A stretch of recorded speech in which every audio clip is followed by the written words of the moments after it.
Hello, my coin-loving, cherry-picking friends. This is Sean with BlueRidgeSilverhound. Hope everyone's having a great, fantastic Friday. We're getting this video off a little bit early so that way you guys can take advantage of maybe some of the finds that you see on here this weekend. Again, weekend hunting is, there's nothing better. Whether you like to go to the bank, you pick up some rolls, whatever your flavor is. Searching through, the kids' pocket change, or maybe going to a local coin show or regional show or shop, might net you something pretty remarkable.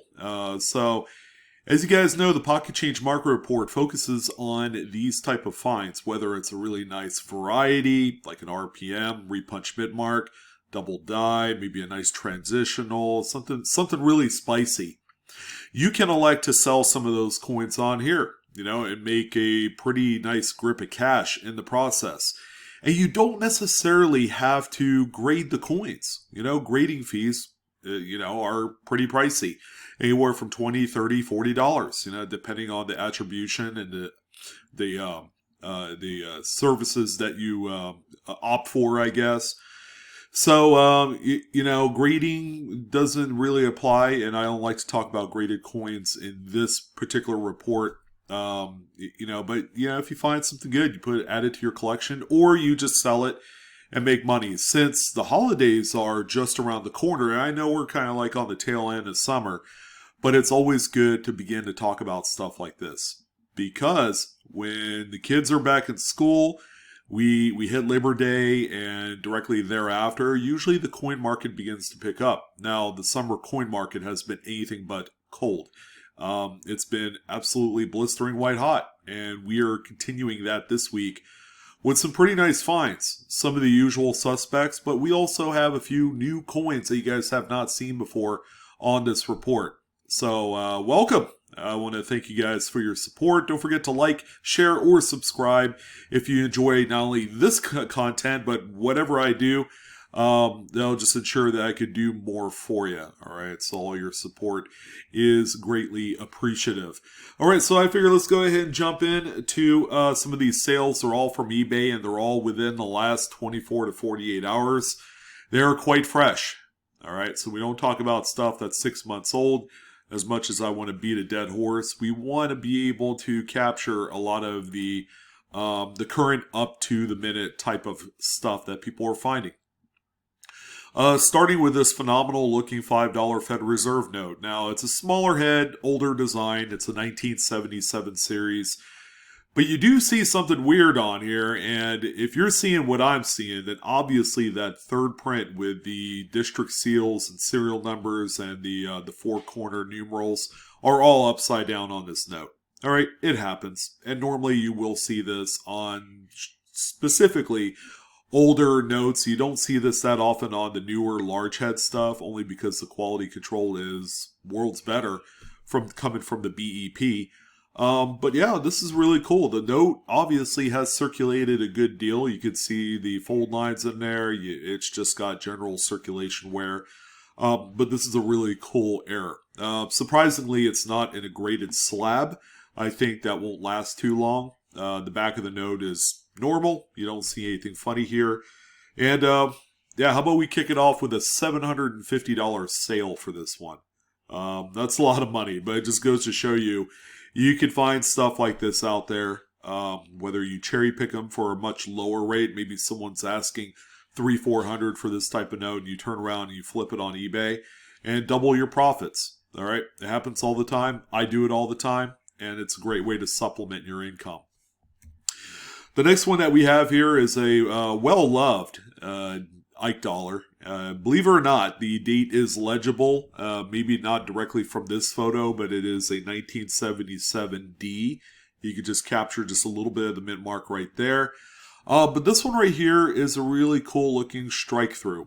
All right, so the both sets of dies, both the hammer and anvil die, which has obverse and reverse designs, as you know, got a new fresh coating of grease. So anytime the coins are struck through a nice copious amount of grease, it'll actually weaken a lot of the devices. mostly around the periphery, which is around that rim area, as you see on this one. But yeah, this one is pretty incredible. Someone actually hit the buy it now button for only $29.95, which it just seems a little bit cheap to me. I've seen these sell for at least double that, only because you don't see them that often on like the Ike Dollars, the Susan B. Anthony's, and a few of the more obscure type coins out there. So definitely keep an eye out for this. They do pop up when you least expect it, and just based off of the overall condition of this coin, I would say that it's circulated quite a bit during its day. The next one that we have here is a really beautiful, if not stunning, 1952D Jefferson nickel. A little bit older date of coin right here, but this is a good one. Lots of repunch mint mark varieties and over mint marks to be found in this series specifically. Anything 1964D and prior is going to be some pretty searchable stuff. This one right here just so happens to be the repunch number 2, RPM number 2 rather. You could see the rotated mint mark. You can see the doubled serifs and all that great stuff here. You can even see a little bit of the tilted D on the inside curl right here. Pretty cool. What does something like this sell for? Well, you could take a coin that customarily would sell for about $2. You know, it's a nice mid-state example, and turn it into a sale of $22.95.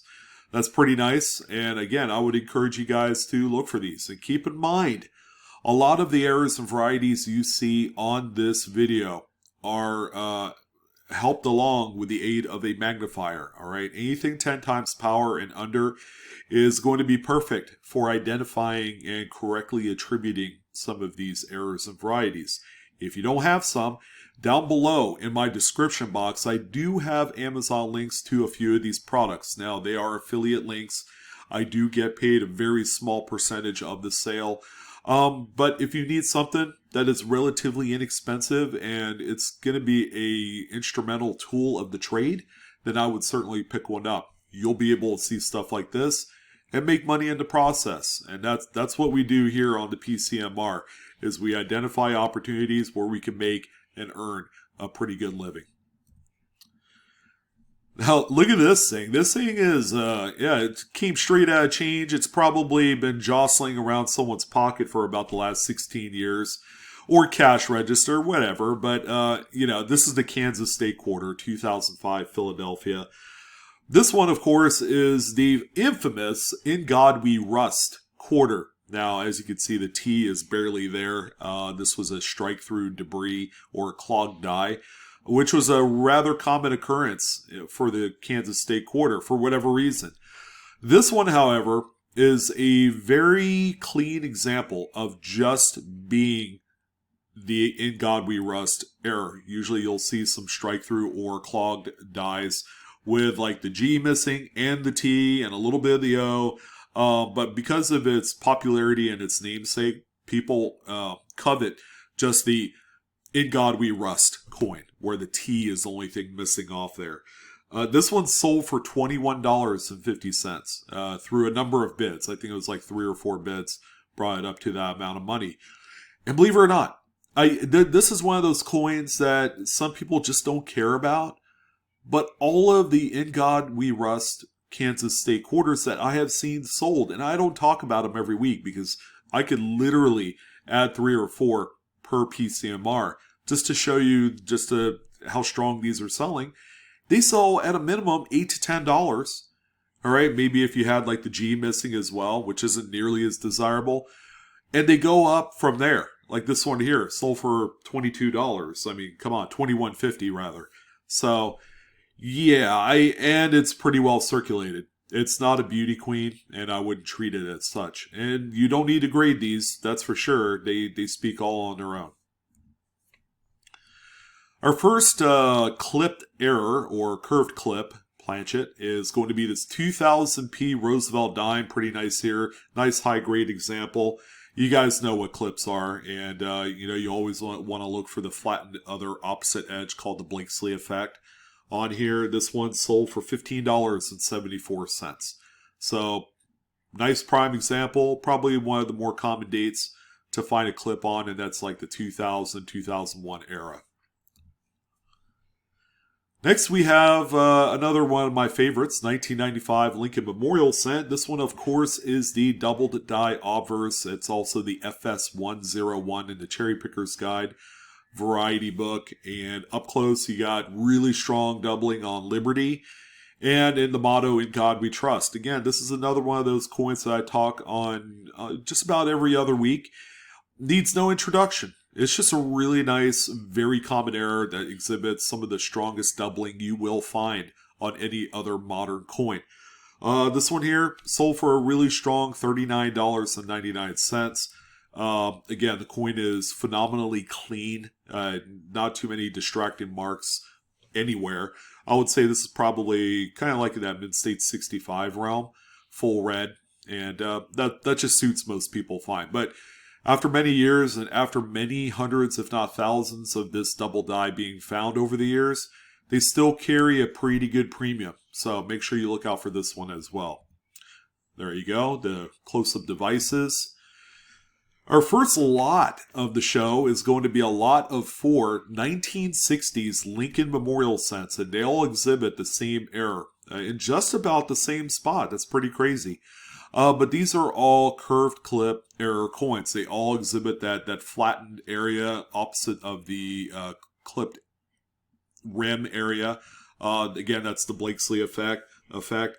And the reason why I like talking about these is I always tell folks to recognize potential opportunities where you can buy a lot of coins, as long as they're all legitimate errors or varieties, and then go and sell them and flip them as singular coins. Sometimes you'll make about double the amount of money that you had paid for something like this. Now, obviously, people will recognize that it's a pretty good deal and they'll bid it up.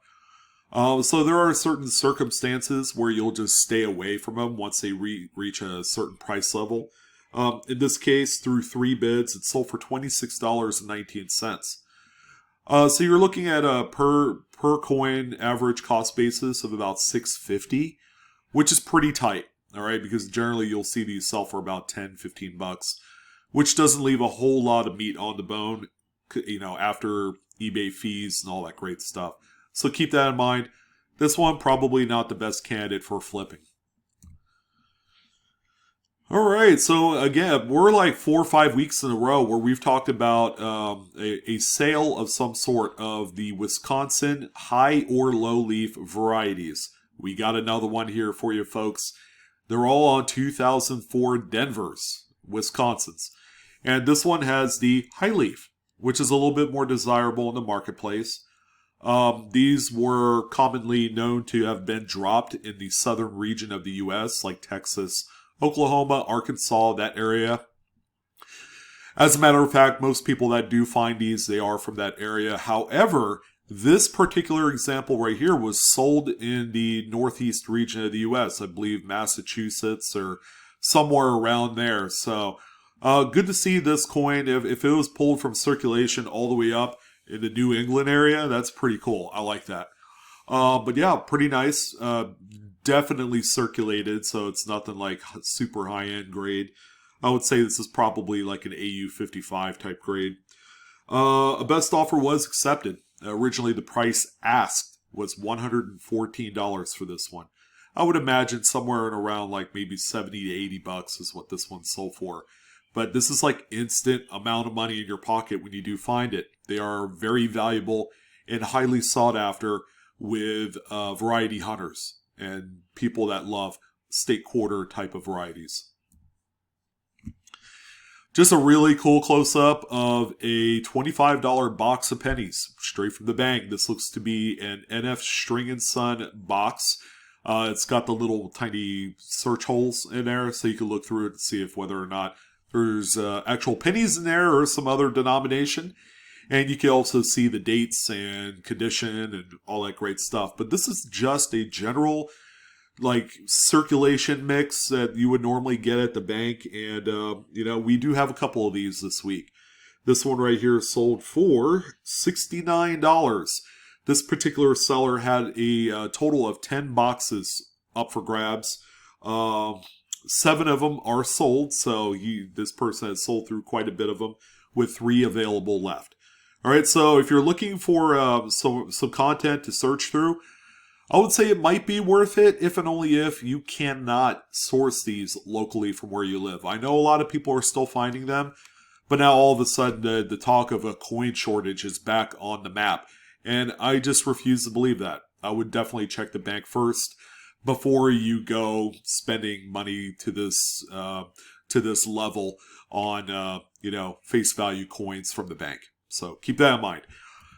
The next one that we have here is one of the more standard and very common varieties in U.S. coins. Pocket change searching couldn't be easier because of coins like this. It's a 1998 Lincoln Memorial cent. This one exhibits what we call the wide AM reverse, which is the least common variety type. It's just a die that was intended for proof coinage, was being used on circulation strikes at the time. And they did it in 98, 99, and 2000. So this one right here does have a little bit of corrosion on the reverse, so keep that in mind. Even so, the coin's still very, very valuable. This one realized $14.99. All right, so a $15 bill for this seller. I'd say that was a wise choice to sell it because of its condition issue. Our next piece of currency is another old small head note, this time a 1995 series $10 Federal Reserve note with a maybe just a slightly misaligned third print on there. It could also be that the sheet was slightly off kilter too, because you notice how off center the black part of the ink, the intaglio print, is off center and really close to that top margin. But it also shows that way on the reverse as well. So the sheet was probably off a little bit. The third print might be completely centered on the front of the note. It's just that the sheet was slightly misaligned. This one right here sold for $236.68. Keep in mind, anytime you have a clashing, is what I like to call it, of 2 different printings on the front of the note, all right, where they're overlapping like this, all right, very desirable. And currency collectors hold these in high regard, and they will pay through the nose to own, especially nice high-end condition type notes. There's a reverse again. Again, you can just see the misalignment of even the reverse print. All right, one of my favorite sellers with that natural, true to form red background. We have a no date Lincoln Memorial cent. This one is a post 1982 copper coated zinc era planchet. You can just see the zinc coming through right here. You do get a lot of that split in the copper plating, which is normal on these funny strikes, whether it's an off-center strike or a broad strike. You always see that. It's really thin, so it happens quite frequently. Let's see. This one right here sold through 10 bids for $25.45, which is a little bit above market for a no-date Lincoln Memorial off-center struck coin. So keep that in mind. I don't know if I don't know what the deal is, because normally this would sell probably for about $10 less. I've seen these for like $12 to $18, on average. But it might just be that the market is picking up for off-center struck coins, regardless of what it is, because they're just neat, even without a date. Here's lot number 2 for this week. We actually have a pretty interesting one. This is a lot of 5 Washington statehood quarters, okay? And here's the miraculous. I mean, you can see kind of what we're dealing with here. A lot of strike-through grease on all these coins. But take a look at that, ladies and gentlemen. They're all Tennessee.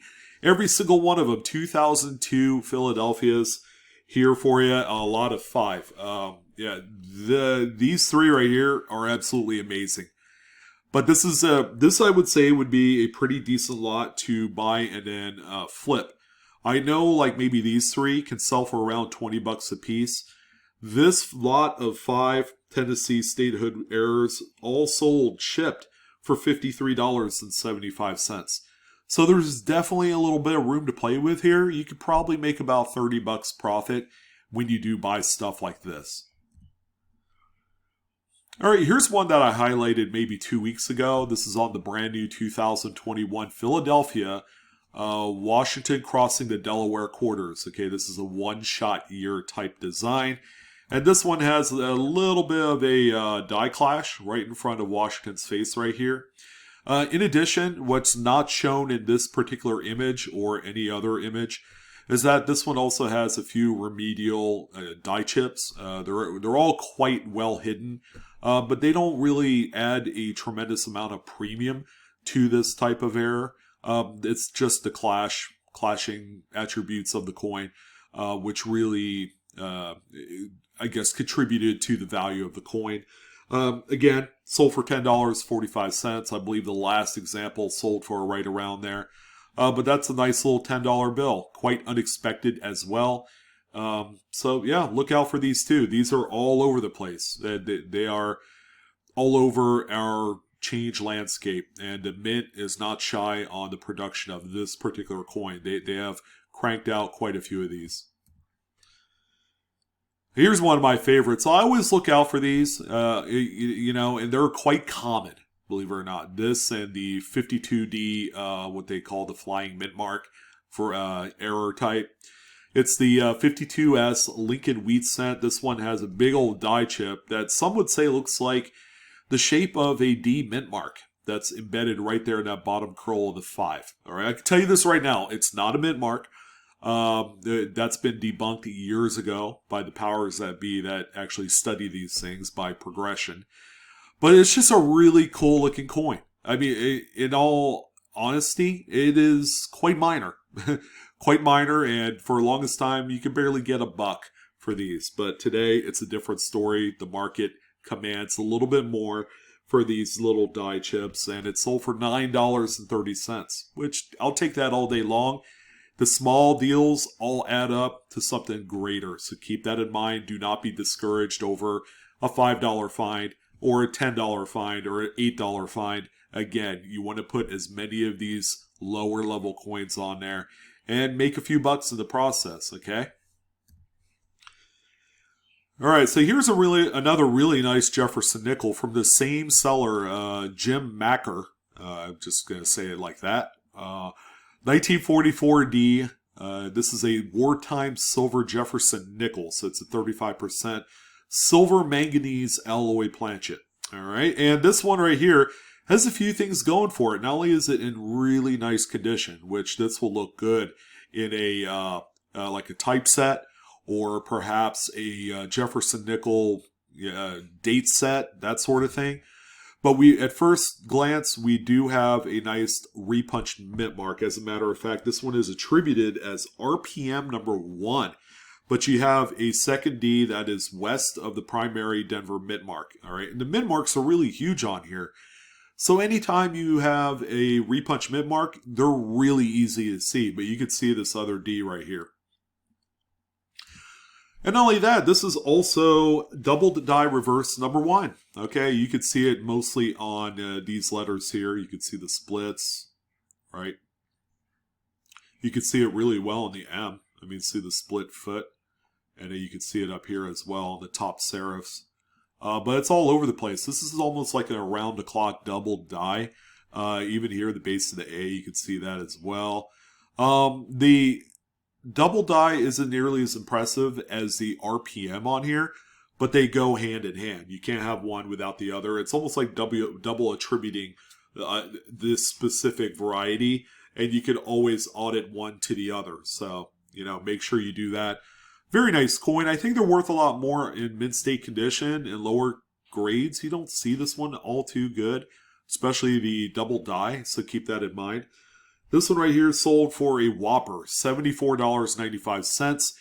Again, a mint state condition, off the shelf, silver wartime nickel of any date can be had for around $5 in mint state condition. Like if you needed a high grade one for your date set, you don't normally pay more than that for a singular coin. So you can find a coin, pay $5 for it, turn around and flip it, and make $70 in the process.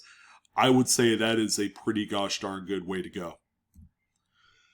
Another box of pennies. Okay, this is one of our usual suspects on here with the the pink kind of like bed sheet background.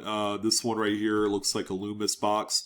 $25 face, assorted, mixed, circulated coins. This one, again, sold for $74.95, much like that nickel before it.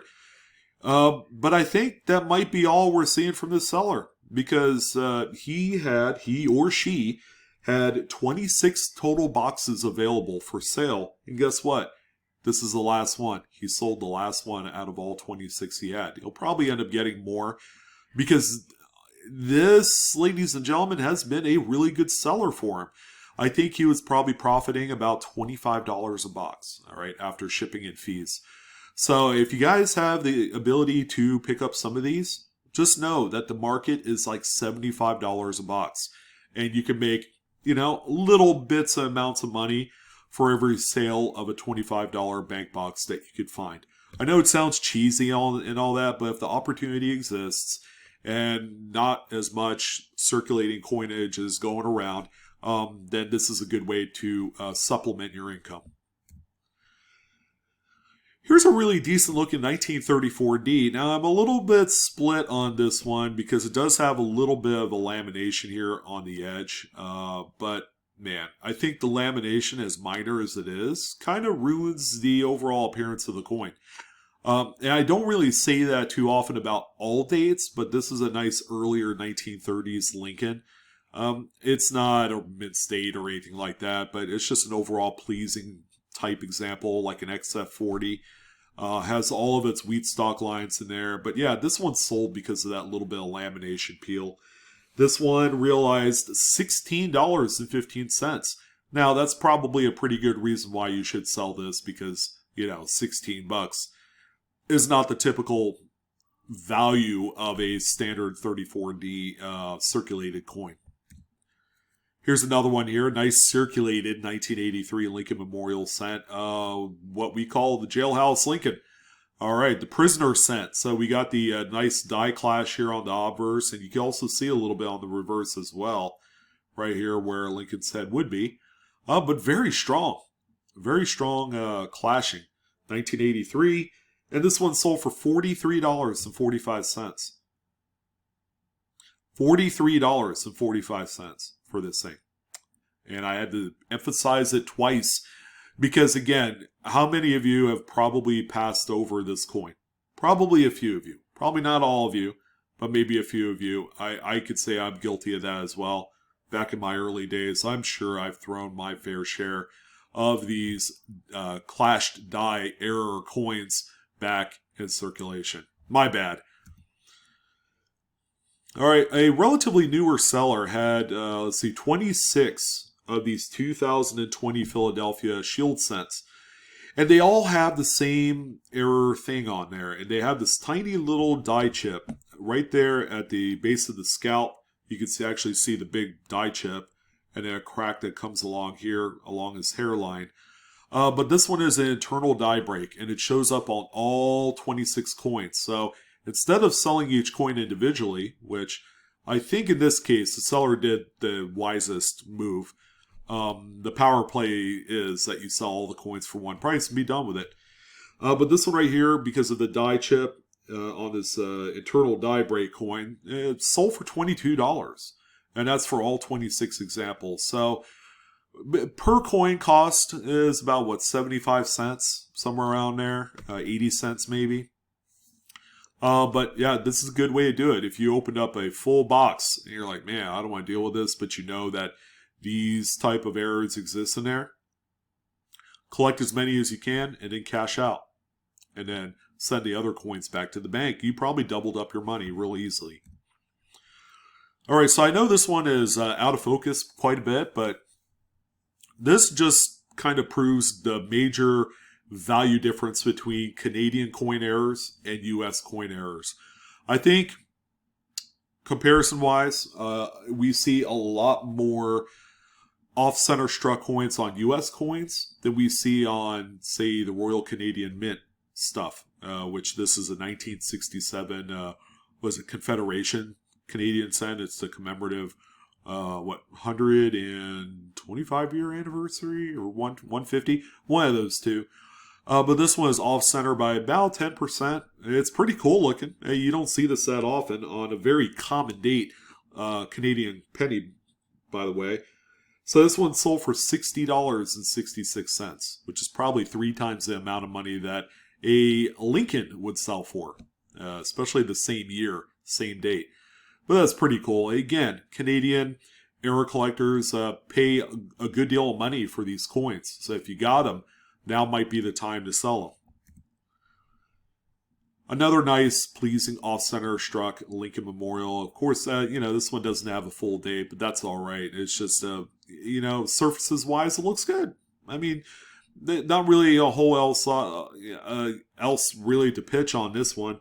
This one sold through 12 bids for $26. And this is also a bronze composition coin. And same goes for this one. However, you do have a full date, okay? But to offset the fact that this is a much rarer date to find with an off-center strike, you have a nice good deal of this green, horrible corrosion on the reverse here. How that got there is anybody's guess. More than likely it's a storage thing that attributed to that issue. But me personally, I wouldn't touch this coin. But it still does have a market through 14 bids. It sold for $39. So that is really good. Again, off-center struck coins of the 60s and 70s are being sought after because they're just tougher dates. Our oldest coin out of the bunch is going to be this 1890 Indian head cent. Now, this is where it gets pretty cool and interesting. This is like right down my wheelhouse of cherry picking, but the coin overall is in really nice shape. Probably a very solid VF35. You do have full liberty on this headdress right here, which is important. But this is, if you guys didn't know, a really notable snow variety. Okay, it's also a cherry picker's guide variety. This one exhibits the die clash on the reverse. See this right here? It's actually the die clash of the edge of the coin on the reverse. And this also shows up on one other date of Indian head cent. I believe it's the 1880, so that's another one to look for as well. That one is a little bit more stronger. This is a FS901 variety in a cherry picker's guide. It's Snow 16 for the attribution number. And this one sold for $85.50. And this is what they commonly refer to as a misaligned die clash, all right? Because since this is the edge of the coin, and it's way off the edge, it's like, you get the big picture. When the dies clash together, one was way over compared to some of the newer die clashes where the dies are clashed together evenly. So you don't see misaligned clashes that often on newer coins. All right, so here's what I'm talking about. Another off-center struck coin, this time a 1976D. All right, so this one's off-center by about 75%-ish, give or take a percent. 13 bids combined, and this one sold for $18.50, which seems a little bit low, but again, the photography is not fantastic here. The coin was imaged through a 2x2, and you just don't get the best pictures doing that. Sometimes you'll get reflections and funky white balance issues and out of focus issues and all that stuff.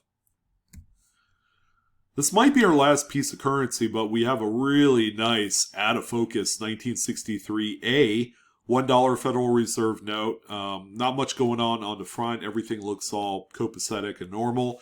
On the reverse, we have a big old solvent smear, okay? This is a big old ink run that affected most of the sheet, I'm sure, and these were just cut and distributed into our banking system. So yeah, this one made it out along with a bunch of other ones. Very common to find in notes of the 60s and 70s, all right? So that's going to be your best bet. Again, there will be dealers and various people that don't know what this is, and they'll actually underprice them, which I've seen done. But this is a really cool ink smear or solvent smear, whatever you want to call it. They're both correct. This one right here sold for $69.95. So 70 times face value. Not bad. Another Lincoln Shield cent. We don't have an obverse picture to match. Don't know why. The seller just not put one up there. but it's a 2021. This is a brand new one that exhibits what looks to be die clashes here on the reverse. So you could see that right here. Or it could be a progression of some chips. I'm not sure. The seller didn't really elaborate on it. I think they're kind of new to the coin selling game. But that's what I see. I think that what we have here is some die clashes. Good looking coin. This person has sold 5 of them up to this point, all for the nice price of $9.95 a piece. So this is the most recent sale out of the 5. Here's another 2020, another newer type coin. This one is a Lincoln Shield. It's a Philadelphia coin, as always. And then right here, we have a nice strike through. Yay! 2020, the year of unbelievable mistakes on all the coinage. And it's become quite a coup in today's numismatics. A lot of people have found these, whether it's on pennies, nickels, dimes, quarters, half dollars. And they are making money hand over fist by selling them. But they're common. They grow on trees, apparently, because everybody's finding them. This one looks like it was struck through maybe a wire bristle or something to that effect. A piece of string. You just never know. This one right here sold for 2 bids for $24.99. So that's pretty good. Yeah, definitely worthwhile to search these coins, even if you did receive a full box of them. Here's a nice one. Nice, tough 1973 Jefferson nickel. It's a Philadelphia coin, and it's off-center by about 10%. Pretty nice condition, too, and it looks to have almost nearly full steps on the reverse. This one realized $39.99. $40 bill right here. Another off-center struck coin, this time is 73D. This is a Roosevelt dime, and you have a full date. That's all that matters to the collectors of this particular error type. And this one, through 2 bids, sold for $73.99. Sounds like it's a key date for off-center struck Roosevelts. And then finally, the coin of the week is going to be this 2007 D Washington quarter. And yes, you are seeing exactly what I'm seeing. This is missing a clad layer on the reverse. All right, pretty cool. On Washington quarters, and I actually have a few examples of missing clad layer statehood quarters. I have a Virginia, and I have one other one that's not nearly as in nice condition. And generally, the side that's missing the clad layer is going to be copper, but it's going to be a little bit lighter, and I've seen that. The one I have graded by Annex is actually a phenomenal coin.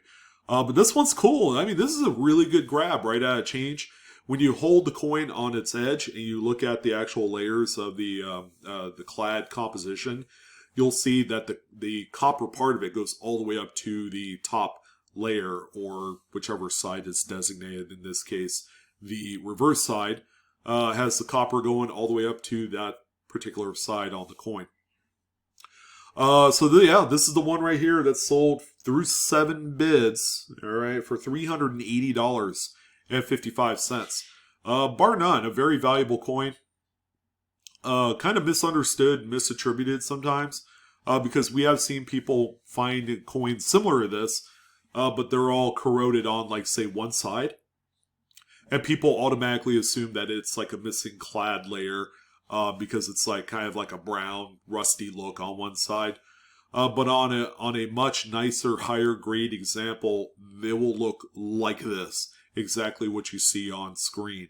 2070 is on a Denver minted coin too, which you just don't see that often. But yeah, pretty remarkable. So yeah, that's the last coin on the Pocket Change Market Report. We have 31 coins altogether this week.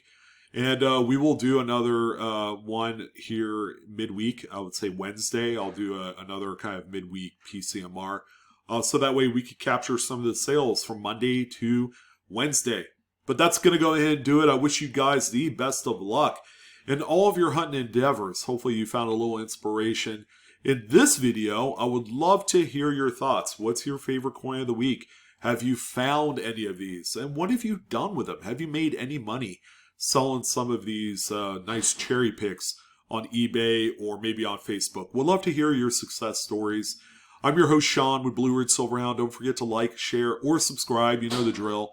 And Coinaholics, we are discovering together. So I hope you discover your lion's share. And yeah, that's going to go ahead and do it. You guys take care. Have a wonderful weekend.